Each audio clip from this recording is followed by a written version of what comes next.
রাঙাবাবুর হাট? সেটা কোথায় রে? আমার ঠাকুরদার মুখে এক রাঙাবাবুর কথা শুনেছিলাম বটে, কিন্তু সে তো প্রায় 50 বছর আগের কথা। কোন গ্রামে যে তেনার হাট ছিল এখন তো ছাই মনেও নাই। সে হাটে এখনো কেনা বেচা হয়? আহা, আরে হয় বলেই না এই এই এত দামি জামা গায়ে তোদের সামনে এসেছি। রাঙাবাবু লোকটা না খুব দয়ালু, বুঝলে নাদুদা। আমি তাকে গিয়ে বলতেই নিজে আমায় একেবারে হাটে হাটে একখানা জায়গা করে দিল। আর কাউকে কোনো কথা বলার সুযোগ না দিয়েই স্বপন উজ্জ্বল হাঁসের মতো আবার লম্বা লম্বা পা ফেলে হেঁটে চলে গেল হাট ছেড়ে। সবার মুখগুলো হাঁ হয়েই থেকে গেল।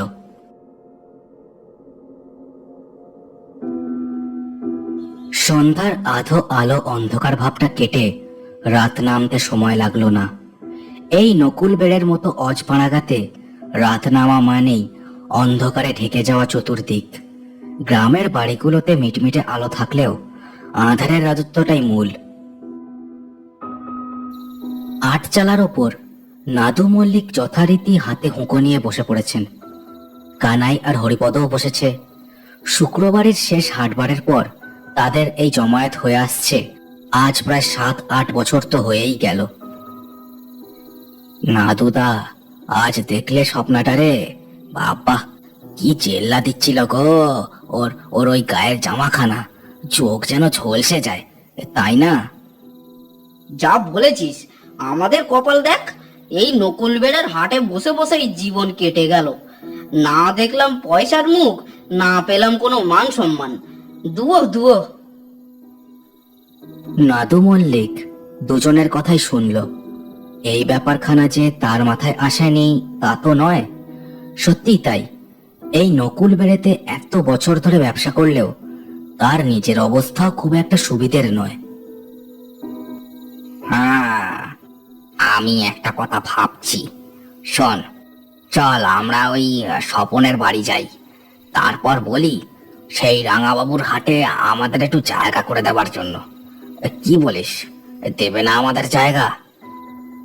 ঠিক, চলো, নিশ্চয়ই জায়গা দেবে, আমরা তার গ্রামের লোক। এই চলো। তিনজনে এই মতলব করে চলল স্বপন সর্দারের বাড়ির দিকে। তাদের ইচ্ছে ছিল যা হোক করে নিজেদের অবস্থাটা যদি পাল্টে ফেলা যায়, কিন্তু এই সিদ্ধান্তটাই তাদের জীবনের কত বড় ভুল তা যদি তারা জানতো। লাল মাটির বিশাল বড়সড় দুটো ঘর নিয়ে স্বপন সর্দারের বাড়িটা দাঁড়িয়ে আছে প্রেতের মতো। বাখাড়ির বেড়ার ওপারে ঝোপের ওপর জোনাকের মেলা বসেছে। ঝিঝি ছাড়া আর কোনো শব্দ নেই। স্বপন, ও স্বপন, বাড়ি আছো নাকি? ও স্বপন। সেই একই ধুতি পাঞ্জাবি পরে ঝকঝকে চেহারা নিয়ে বেরিয়ে এলো স্বপন সর্দার। তাদের দেখে তার মুখে একটা বাঁকা হাসিও ফুটে উঠল। জানতাম তোমরা আসবে, বসো। কি বলবে তা আমি জানি, তাও শুনি তোমাদের মুখ থেকে। চারজনে লাল বাড়ির বারান্দায় বসলো। হরিপদ, কানাই আর নাদু মল্লিক জড়ো হয়ে বসলো একদিকে। আরে এখনো ভাবছো কি? বলে ফেলো যা বলতে এসছো। আর আমার হাতে এমনিতেও না খুব বেশি সময় নেই। হ্যাঁ, বলছিলাম যে তুমি তো বেশ দেখছি গুছিয়েই নিয়েছো। তা তা কি আমতা আমতা করছো নাদুদা? আমি বলছি, এই শোনো স্বপনদা, আমাদের সেই রাঙাবাবুর হাটে 3টে দোকানের ব্যবস্থা তোমায় করে দিতে হবে। আমরা তোমার গ্রামের লোক, না করতে পারবে না। স্বপন ততক্ষণে একটা দামি মোটা বেড়ি ধরিয়েছে। বাঁকা চোখে তাদের দেখে নিয়ে বলল, জানতুম তোরা এই বলতেই আসবি। ওরে, সেই হাটে কি আর আমার কথা চলে রে? রাঙাবাবুই সেখানকার হত্যা কর্তা বিধাতা একেবারে। বেশ, এই শেষ শনিবারে হাট বসে, চলো তোমাদের সেখানে নিয়ে যাবো। যদি কোনো সুবিধা করতে পারো, তবে তবে তবে হ্যাঁ, কোথায় নিয়ে যাচ্ছি তা কিন্তু জিজ্ঞেস করতে পারবে না। আর রাঙাবাবুর হাটে যা দেখবে তা নিয়েও কোনো প্রশ্ন করতে পারবে না। না না, তা কেন করব? আচ্ছা আচ্ছা, আমরা রাজি। তা কখন রওনা হবি বল, আমরা তৈরি হয়েই যাব সেখানে। কাল সকাল বেলায় এখানে রওনা দেব। সন্ধ্যের পর হাট বসে সেখানে। কাল সকালে ওই দক্ষিণের ঝিল পাড়ে দাঁড়িও, আমি চলে আসবো। এখন এখন যাও, সব এখান দিয়ে যাও দেখি, আমার এখন খাবার সময় হয়েছে। যাও যাও। ওরা তিনজন নিজেদের মুখ চাওয়াচাই করলো একবার।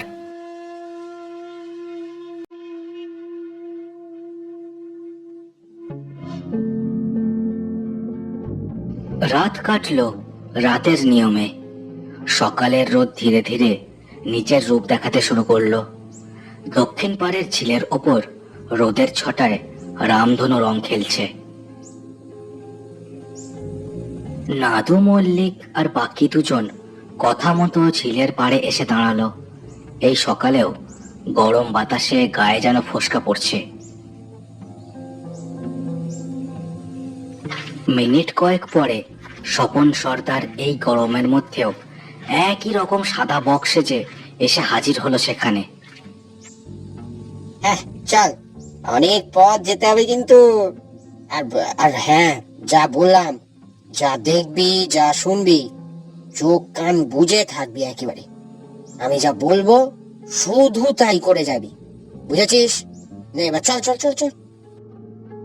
কথাটা বলেই সে নিজে গটগট করে হেঁটে চলল ঝিলের পাড় ধরে। ওরা তিনজনও তার পেছন ধরল।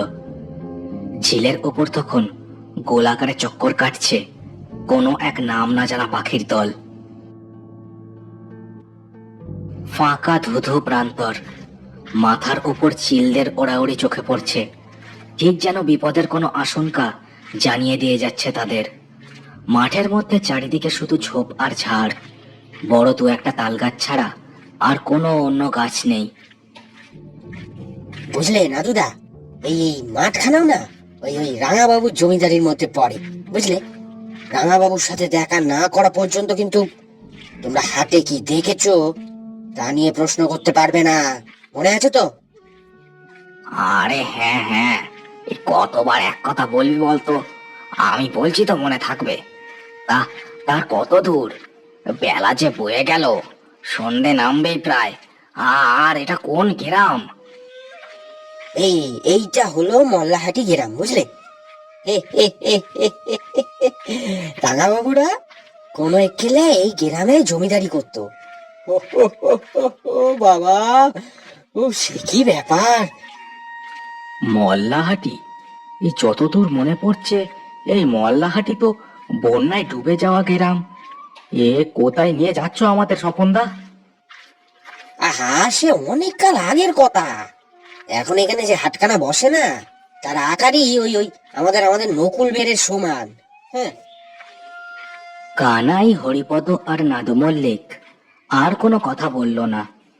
তাদের খালি মনে হতে লাগলো এই স্বপন সর্দারের সাথে এত দূর না আসলেই হয়তো ঠিক হতো। স্বপন সর্দার কিন্তু লম্বা লম্বা পা ফেলে সামনে এগিয়ে চলেছে। তার মনে যেন খুশির বন্যা বয়ে চলেছে একভাবে।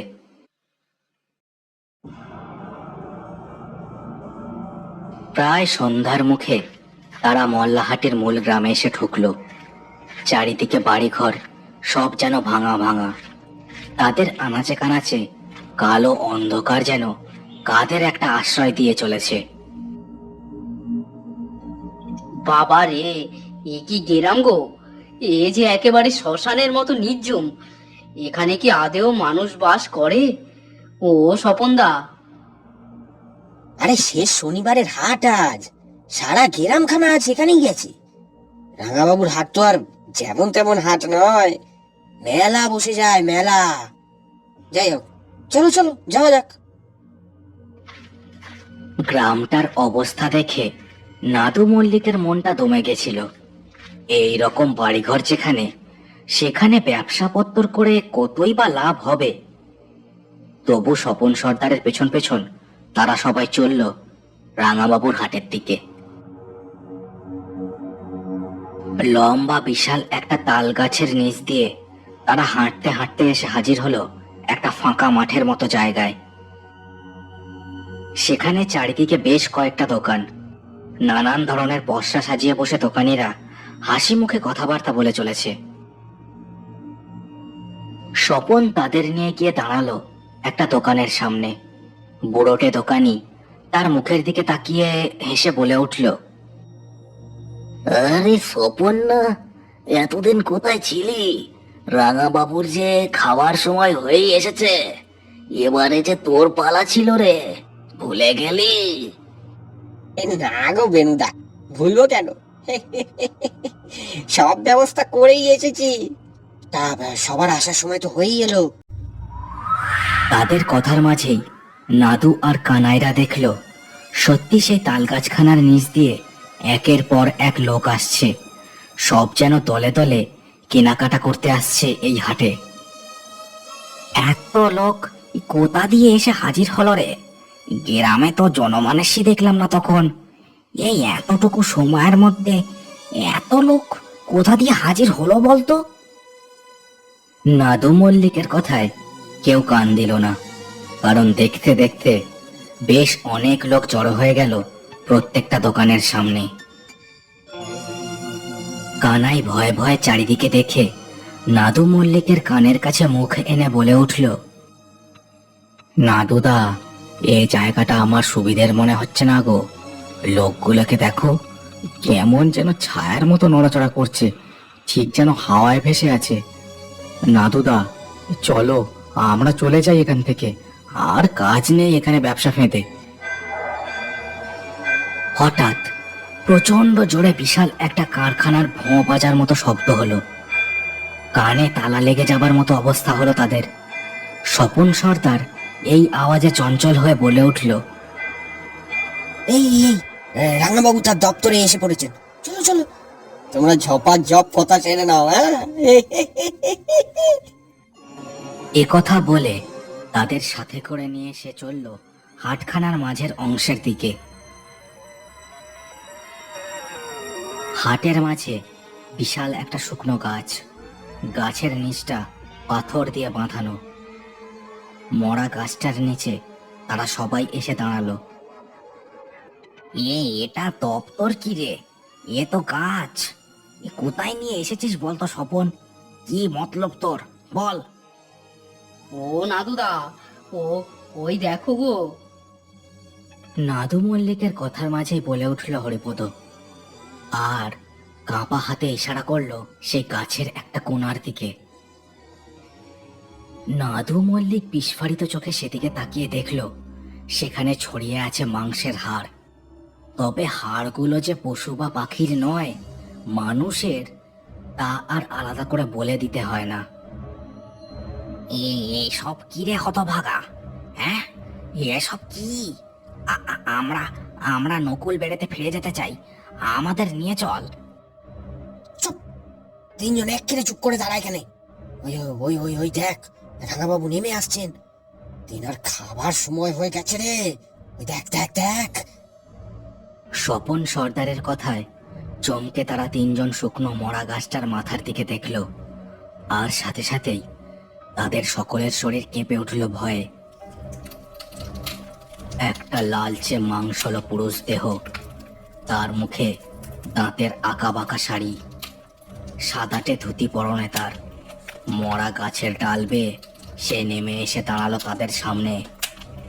তার দু চোখে শুধু রক্তের লোভ। নাদু আর কানাইরা দেখল স্বপন সর্দার আর অন্য দোকানের দোকানিরা মাটিতে হাঁটু মুড়ে বসে পড়েছে। সবার চোখে প্রবল ভয়ের ছাপ। এই রাঙাবাবু, এই এই এই এই এই তিনজনকে নিজের খাদ্য রূপে নেন, আর আর আর আর- আর আমাদের উপরে একটু দয়া দেখান, একটু দয়া দেখান। ওঠে, এই সব হার সর্বস্বগুলোকে ধরে এনেছিস? আমাকে ফাঁকি দিতে চাস নাকি? এখনই আমার চেলাদের নিয়ে এখান থেকে চলে গেলে তোদের কি হবে বল দেখি। না না না না না, এরকম কথা বলবেন নি রাঙাবাবু। আপনারা আপনারা এখান থেকে চলে গেলে আমাদের ব্যবসা চলবে কি করে বলুন তো? এই এই এই এই এইবারের মতন ক্ষমা করে দেন। আর আর ভুল হবে না, আর ভুল হবে না রাঙাবাবু। বেশ, এই কিন্তু শেষবার। এরপর এরকম হাড় গেলে শিকার ধরে আনলে তোদের সব কটারই রক্ত চুষে খাবো, মনে রাখিস। এ কথা বলে প্রেত মূর্তিটা এক পা দু পা করে হেঁটে এগিয়ে আসতে লাগলো তাদের দিকে।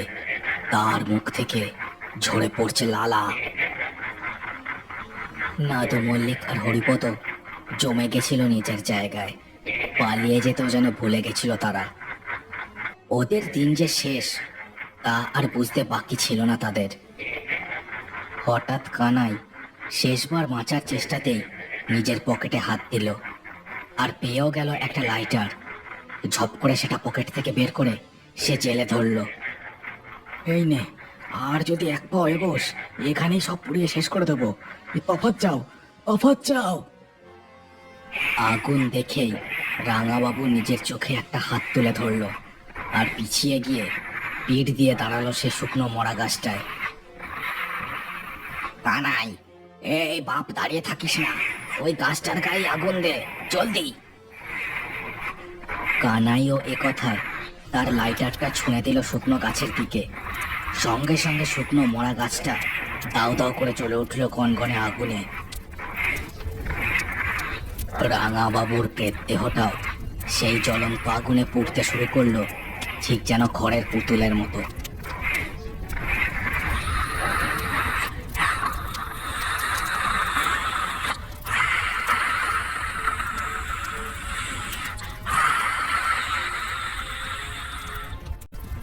নাদু মল্লিক, হরিপদ আর কানাই অবাক হয়ে দেখল দোকানের সামনে থাকা সেই সব ছায়া ছায়া লোকগুলো একে একে বাতাসে মিশে যাচ্ছে।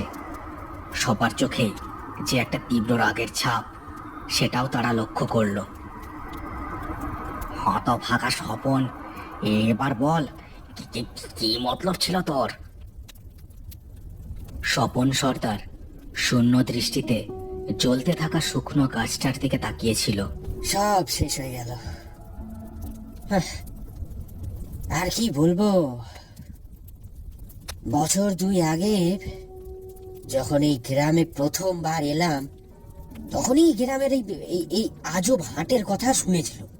যে লোকেরা এখানে জিনিস কিনতে আসে তারা তারা সকলে হলো এই গ্রামের বন্যায় ডুবে যাওয়া মানুষের মৃত আত্মার দল। আর আর আর আর ওদের ওই মাথা ছিল ওই রাঙা বাবু। কি সর্বনাশ! কিন্তু আমাদের এখানে ভুলিয়ে ভালিয়ে আনলি কেন? ওই রাঙাবাবু বেঁচে থাকতে ছিল জমিদার, মরার পর হয়েছিল রক্ত খেকো পিশাচ। তার কথাতেই এই গ্রামের প্রেতের দলের ওঠা বসা। প্রতি মাসে তেনাকে শিকার এনে দিলেই তিনি আমাদের সারা জীবন ব্যবসা চালিয়ে যেতে দেবেন বলে কথা দিয়েছিলেন। তাই গ্রামে গ্রামে ঘুরে লোকজনকে ভুলিয়ে এখানে এনে ফেলতাম আমরা। স্বপনের কথায় নাদু মল্লিক আর বাকি দুজনের শরীর যেন কেঁপে উঠল। কি কুক্ষণে যে তারা এই স্বপন সর্দারের ফাঁদে পা দিয়েছিল সে কথাই ভাবতে লাগলো। শুকনো চলতে থাকা গাছখানা এবার মরমর করে ভেঙে পড়ল হাটের একদিকের চালা দোকানগুলোর ওপর। রাতের বাতাসে হু হু করে যেন রাঙাবাবুর শেষ চিৎকার ভেসে উঠল।